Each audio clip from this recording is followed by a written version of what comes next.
Welcome to this Concept Explainer, brought to you by CBSE Scolab of profsam.com. That is PROFSAM.com. இன்னைக்கு நம்ம unit 1 electric charges and ஃபீல்ட்ஸ்ல இருந்து conductors and insulators டாபிக்கை பத்தி ரொம்ப சிம்பிளா எக்ஸாமுக்கு தேவையான பாயிண்ட்ஸோட பார்க்க போறோம். எந்த பயமும் இல்லாம ஈஸியா புரிஞ்சுக்கலாம். சரி, ஒரு சின்ன கேள்வியிலிருந்து ஆரம்பிக்கலாம். நீங்க எப்பளாவது யோசிச்சிருக்கீங்களா, நம்ம கிச்சன்ல ஒரு மெட்டல் பாத்திரத்தோட ஹேண்டில் பிளாஸ்டிக்ல இருந்தா நம்ம கை சுடாம இருக்கு. ஆமா. ஆனா அதே மெட்டல்ல ஒரு ஸ்பூன் வச்சா ரொம்ப சூடாயிருது. அது ஏன்? ஆமால, I've always wondered about that. ரெண்டுமே பாத்திரம் மேல தான் இருக்கு. ரெண்டுக்குமே ஒரே ஹீட் சோர்ஸ் தான்.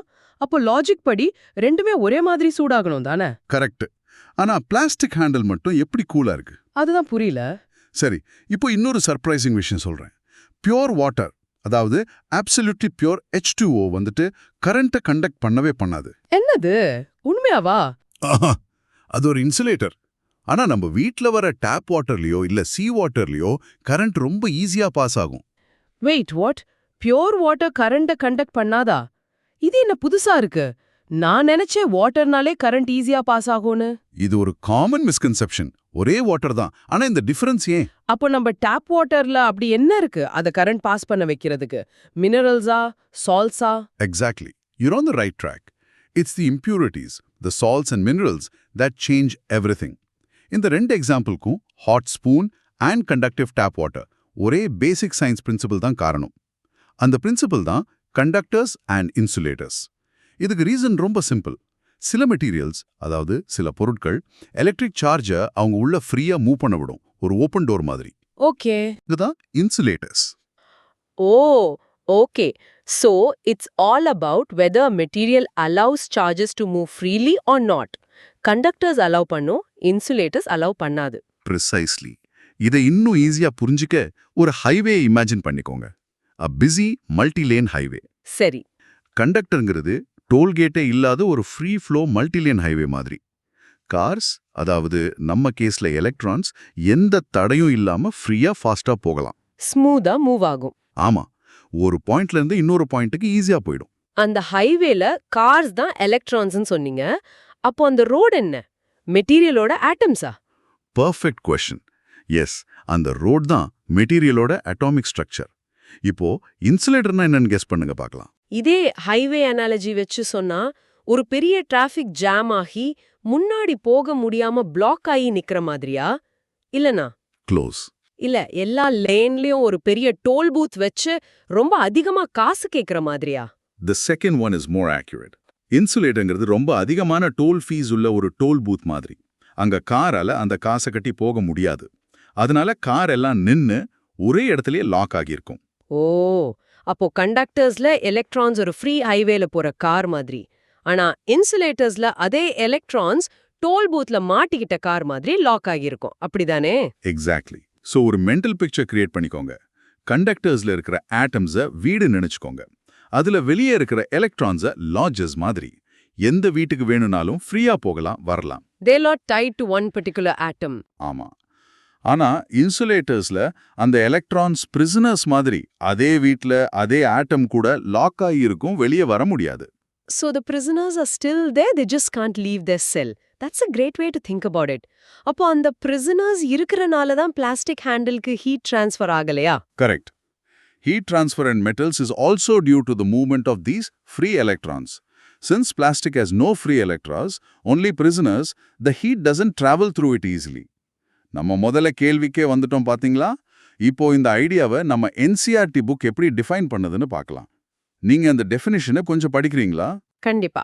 Those which allow electricity to pass through them easily are called conductors. They have electric charges, electrons, that are comparatively free to move inside the material. Metals, human and animal bodies, and earth are conductors. Most of the non-metals like glass, porcelain, plastic, nylon, wood offer high resistance to the passage of electricity through them. They are called insulators. நன்றி. இதுல high ரெசிஸ்டன்ஸ்னு ஒரு வார்த்தை use பண்றாங்களே, அப்படின்னா என்ன? நம்ம highway அனாலஜில இது எப்படி பார்க்கறது? Good question. ரெசிஸ்டன்ஸ்னா தடை, ஹை ரெசிஸ்டன்ஸ்னா அதிகமான தடை. நம்ம ஹைவே அனாலஜிக்கு வருவோம். ஹை ரெசிஸ்டன்ஸ்ங்கிறது ரோட்ல ஸ்பீட் பிரேக்கர்ஸ், பாட் ஹோல்ஸ், ஹெவி டிராஃபிக் எல்லாம் சேர்ந்த மாதிரி. ஓ அப்போ காரோட ஸ்பீட் குறையும். ஆமா, இன்சுலேட்டர்ஸுக்கு ரெசிஸ்டன்ஸ் ரொம்ப ஜாஸ்தி, ஆல்மோஸ்ட் இன்ஃபினிட். அது டோல் பூத் வச்சு வழியே பிளாக் பண்ற மாதிரி. ஸோ இன்சுலேட்டர்ஸ் எலக்ட்ரிசிட்டிக்கு பெரிய தடையா இருக்குது. இப்போ அதை ஸ்டெப் பை ஸ்டெப்பா பிரேக் டவுன் பண்ணலாம். ஸ்டெப் 1, ஒவ்வொரு மெட்டீரியலும் கரண்ட்டுக்கு வேறு வேறு மாதிரி ரியாக்ட் பண்ணுதுன்னு நம்ம கவனிக்கிறோம். ஒரு அயர்ன் ராட் கரண்ட்டை பாஸ் பண்ணும், ஆனா ஒரு பிளாஸ்டிக் ஸ்கேல் பாஸ் பண்ணாது. இது நம்ம டெய்லி லைஃப் அப்சர்வேஷன் இல்லையா? ஆமா அது தெரியும். ஸ்விட்சஸ் எல்லாம் பிளாஸ்டிக்ல இருக்கும், ஆனா வயர்ஸ் உள்ள காப்பர் இருக்கும். கரெக்ட். ஸ்டெப் 2, இதுக்கு ரீசன் அதோட அட்டாமிக் ஸ்ட்ரக்சர் தான். கண்டக்டர்ஸ் லைக் மெட்டல்ஸ்ல அவுட்டர் ஷெல் எலக்ட்ரான்ஸ் நியூக்ளியஸோட ரொம்ப லூஸ்லி பவுண்ட் ஆகி இருக்கும். கொஞ்சம் எனர்ஜி கொடுத்தா கூட அது ஈஸியா ஃப்ரீ ஆகிடும், அந்த லார்ஜர் மாதிரி. ஓகே. ஆனா இன்சுலேட்டர்ஸ்ல எலக்ட்ரான்ஸ் நியூக்ளியஸ் கூட ரொம்ப டைட்லி பவுண்ட் ஆகி இருக்கும். அவங்க தான் நம்ம prisoners. So it's all about how tightly the atom holds on to its outermost electrons. ஒரு weak grip versus a very strong grip. பர்ஃபெக்டா சொன்னீங்க. A very weak grip versus a very strong grip. இப்போ step 3, ஒரு electric field apply பண்ணும்போது கண்டக்டர்ல இருக்கிற அந்த free electrons உடனே move ஆக ஆரம்பிக்கும். இந்த மூவ்மெண்ட் தான் கரண்ட். Wait. எலக்ட்ரிக் ஃபீல்டுனா என்னன்னு கொஞ்சம் சிம்பிளா சொல்ல முடியுமா? Of course, think of an electric field as an invisible force. ஒரு கண்ணுக்கு தெரியாத காத்து மாதிரி நினைச்சுக்கோங்க. அந்த காத்து அடிக்கும்போது ஃப்ரீயா இருக்கிற லாட்ஜஸ், அதாவது எலக்ட்ரான்ஸ் அண்ட் கண்டக்டர்ஸ், அந்த காத்தோட சேர்ந்து நகர ஆரம்பிப்பாங்க. ஆனா வீட்டுக்குள்ள லாக் பண்ணி வச்சிருக்கிற பிரிசனர்ஸ், அதாவது எலக்ட்ரான்ஸ் இன் இன்சுலேட்டர்ஸ், மேல அந்த காத்து பட்டாலும் அவங்களால அசைய முடியாது. Wow, that makes it so clear. So electric field is the wind for charges. And the wind அடிச்சா free electrons move ஆகும், current வரும். Bound electrons move ஆகாது, current வராது. Simple. Hope everything is clear so far. This concept explainer is from profsam.com, that is profsam.com. அந்த மாதிரி இந்த concept நம்ம முன்னாடி படிச்ச எலக்ட்ரிக் சார்ஜோட ப்ராப்பர்ட்டிஸை பேஸ் பண்ணுது.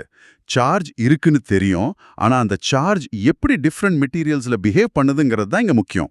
இது புரிஞ்சுதுன்னா கூலோம்ஸ் லா அப்ளை பண்றது இன்னும் ஈஸி ஆயிடும்.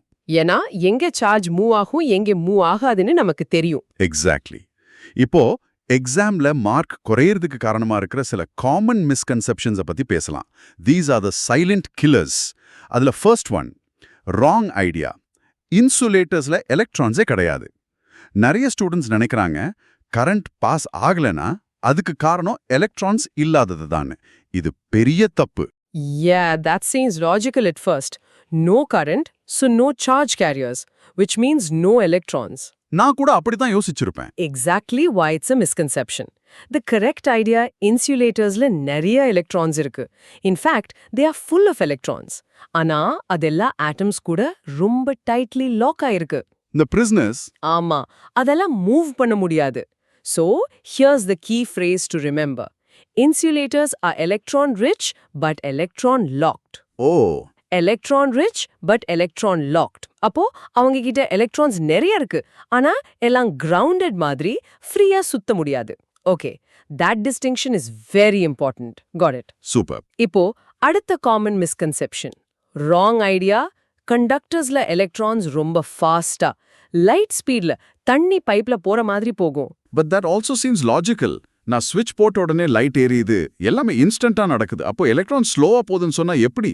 Excellent question. This is the most confusing part for many. The correct idea ஒரு individual electronோட speed, அது drift velocity ன்னு சொல்லுவோம். அது ரொம்ப ரொம்ப slow. ஒரு செகண்டுக்கு கொஞ்சம் மில்லிமீட்டர்ஸ் தான் மூவ் ஆகும். Millimeters per second. அப்போ how does the light turn on instantly? Great question. இதுக்கு ஒரு நல்ல அனாலஜி இருக்கு. ஒரு லாங் பைப் ஃபுல்லா மார்பிள்ஸ் வச்சிருக்கீங்கன்னு இமேஜின் பண்ணிக்கோங்க. நீங்க ஒரு எண்டுல ஒரு மார்பலை உள்ள தள்ளனா அடுத்த செகண்ட் இன்னொரு எண்டுல இருந்து ஒரு மார்பிள் வெளியே வரும். கரெக்ட், உடனே வெளியே வரும் இல்லையா? ஆனா அந்த மார்பிள் நீங்க உள்ள போட்டது இல்ல, அது ஆல்ரெடி அங்க இருந்தது. நீங்க போட்டது கொஞ்சம் தான் மகந்திருக்கும். ஆனா அந்த புஷ் ஒரு வேவ் மாதிரி அந்த பைப் ஃபுல்லா டிராவல் ஆகி லாஸ்ட் மார்பிளை வெளியே தள்ளிடுச்சு.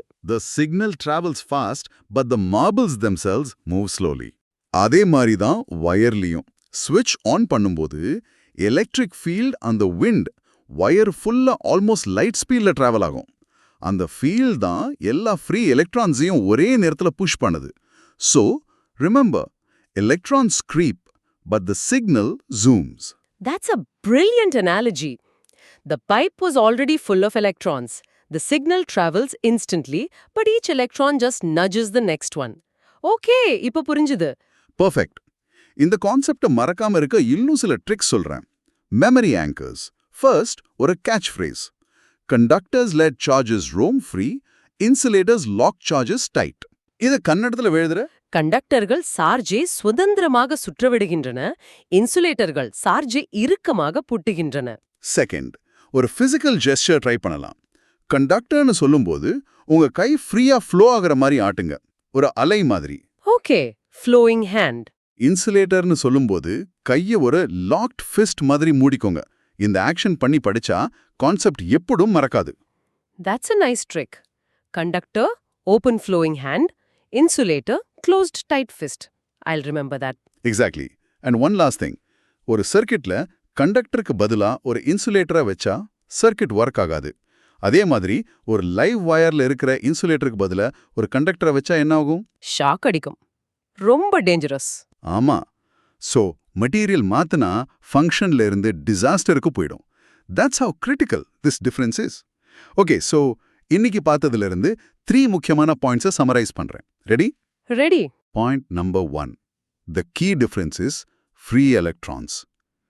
கண்டக்டர்ஸ்ல ஃப்ரீ எலக்ட்ரான்ஸ் இருக்கு. அதனால அது எலக்ட்ரிக் ஃபீல்டுக்கு ரெஸ்பாண்ட் பண்ணி மூவ் ஆகும். ஆனா இன்சுலேட்டர்ஸ்ல எலக்ட்ரான்ஸ் பவுண்ட் ஆகி லாக் ஆகி இருக்கு. அதனால மூவ் ஆகாது. Point number 2. இதனால சார்ஜ் டிஸ்ட்ரிபியூஷன் வேற மாதிரி இருக்கும். ஒரு கண்டக்டருக்கு சார்ஜ் கொடுத்தா அது உடனே அந்த கண்டக்டரோட சர்ஃபேஸ் ஃபுல்லா ஸ்ப்ரெட் ஆயிடும். ஆனா இன்சுலேட்டர்ல சார்ஜ் எங்க வைக்கிறீங்களோ அங்கேயே தான் இருக்கும், அது நகராது. நம்ம ஸ்டாட்டிக் எலக்ட்ரிசிட்டி பலூன் எக்ஸாம்பிள் மாதிரி. Correct. And finally point number 3. இந்த கண்டக்டர் இன்சுலேட்டர் பிரிவு தான் நம்ம எலக்ட்ரிக்கல் சிஸ்டம்ஸை சேஃபா அண்ட் எஃபிஷியண்டா யூஸ் பண்ண உதவுது. காப்பர் வயரை பிளாஸ்டிக் கவர் பண்றது ஒரு perfect example. Conductor covered by an insulator. That's a powerful thought. இது சும்மா வயர்ஸ் அண்ட் பிளாஸ்டிக் பத்தி மட்டும் இல்ல. நம்ம யூஸ் பண்ற mobile phone chips, computer processors எல்லாமே இதுக்குள்ள வருமா? எக்ஸாக்ட்லி. இந்த 2 கேட்டகரிக்கும் நடுவுல செமிகண்டக்டர்ஸ்னு ஒன்னு இருக்கு. அதை கண்ட்ரோல் பண்ணி தான் நம்ம டிஜிட்டல் வேர்ல்டே இயங்குது. ஸோ இந்த சிம்பிள் ஐடியா தான் டிஜிட்டல் வேர்ல்டோட foundation. 12th CBSE physics, chemistry and மேத்ஸ்ல மேக்ஸிமம் மார்க்ஸ் வாங்க profsam.com விசிட் பண்ணுங்க. That is PROF SAM, right? Yes, PROFSAM.com. நல்லா படி.